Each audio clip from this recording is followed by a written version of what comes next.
Salam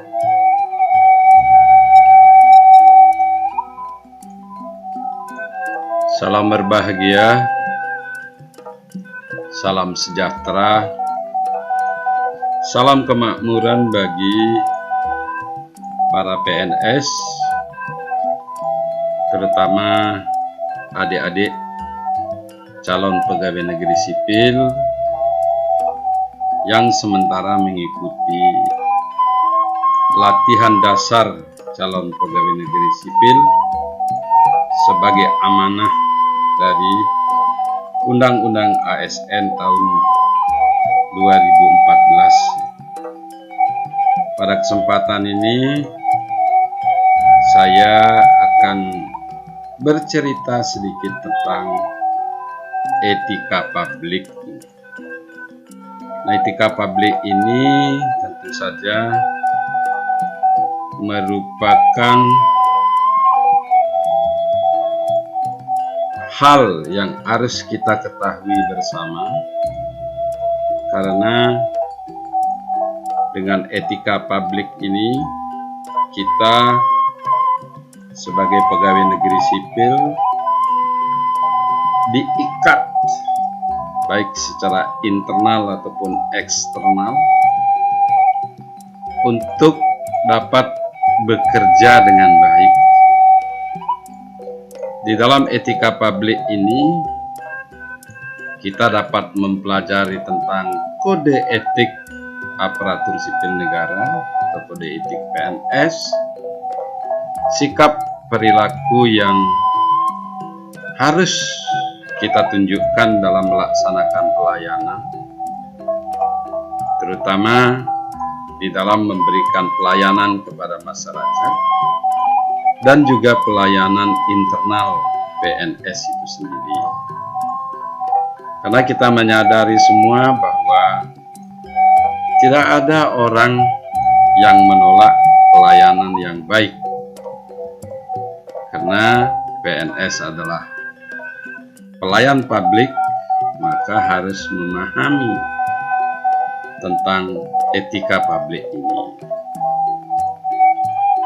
Para PNS diharapkan selalu mengupdate dirinya, terutama mengembangkan kompetensinya melalui berbagai hasil teknologi informasi, sehingga selalu memperoleh pengetahuan yang terbarukan untuk kekaryaannya. Aparatur sipil negara, dalam hal ini PNS, nantinya pasti akan mengelola uang negara.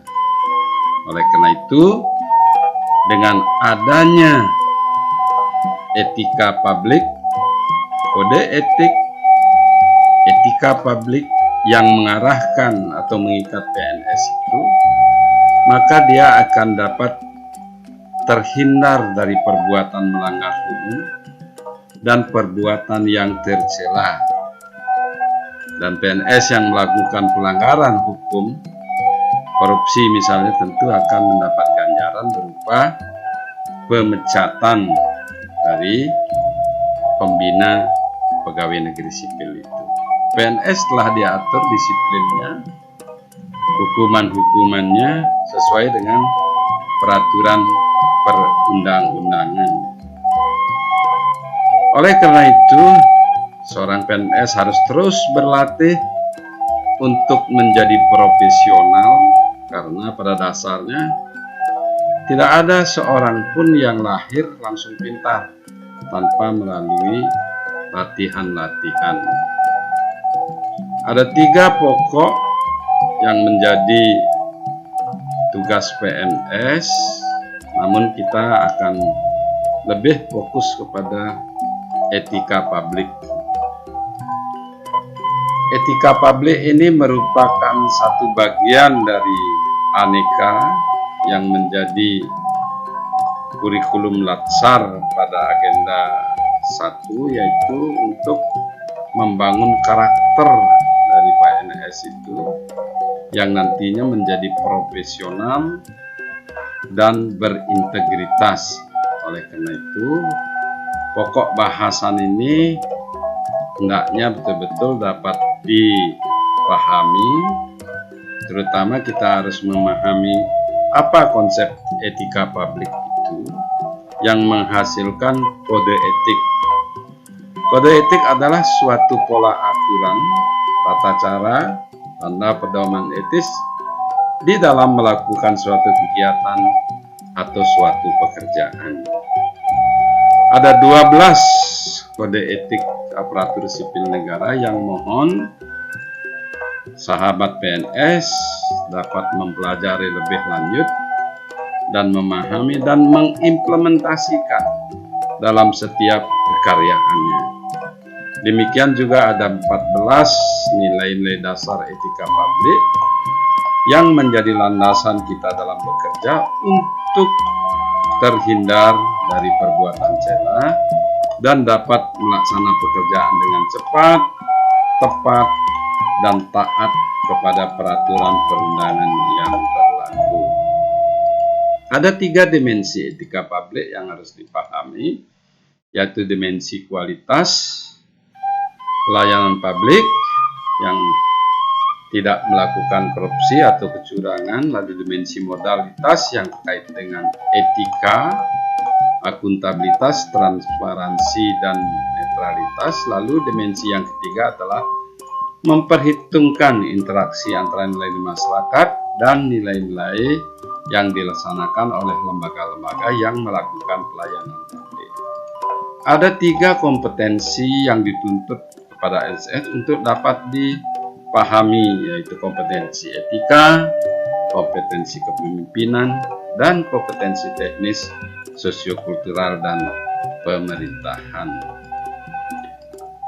Perilaku pejabat publik harus dapat memperhatikan 8 area perubahan yang menjadi landasan kita untuk memahami apa sebenarnya keinginan masyarakat yang kita layani. Nah, sumber-sumber kode etik ini tentu saja yang melandasi perilaku pejabat mulai dari ajaran agama, lingkungan masyarakat umum, peraturan formal, lingkungan ketetanggaan, hati nurani, dan juga lingkungan keluarga. Keenam hal ini sangat berpengaruh untuk orientasi pelayanan publik untuk mencapai kepuasan masyarakat. Lalu ada 9 asas kode etik. Mohon para adik-adik PNS dapat mempelajari dengan baik ke-9 asas kode etik ini sehingga bisa betul-betul dapat melakukan tindakan-tindakan yang memberikan dukungan kepada penyelenggaraan pemerintahan yang baik. Satu hal yang perlu diperhatikan adalah power authority daripada pejabat publik ini, yang memang betul adalah menghindari terjadinya berbagai kepentingan atau konflik of interest yang memberikan dampak negatif dari upaya-upaya untuk memberikan pelayanan kepada masyarakat. Di samping itu juga ada beberapa tindakan yang harus dihindari oleh PNS untuk membangun kemartabatan, spiritualisme, dan profesionalisme dari seorang PNS yang mengedepankan hati nurani sebagai sebuah landasan untuk melakukan kegiatan. Dasar hukumnya banyak dan adik-adik dapat melihat di dalam caption ini dan lebih lanjut untuk mempelajari apa-apa saja dasar hukum yang harus menjadi landasan di dalam melaksanakan pekerjaan. Implikasi daripada adanya kode etik dalam pelayanan publik ini ada 4.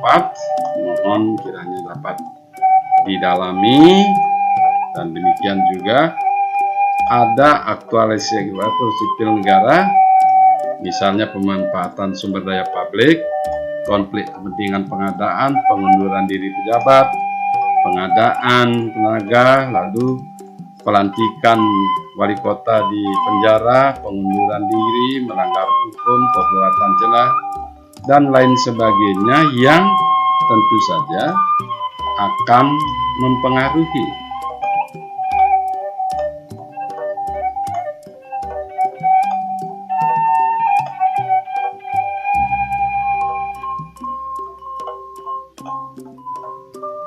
terutama adik-adik yang sementara mengikuti Latsar, silakan untuk mendalami summary ini dan cobalah menganalisis bagaimana etika publik itu dapat dilakukan.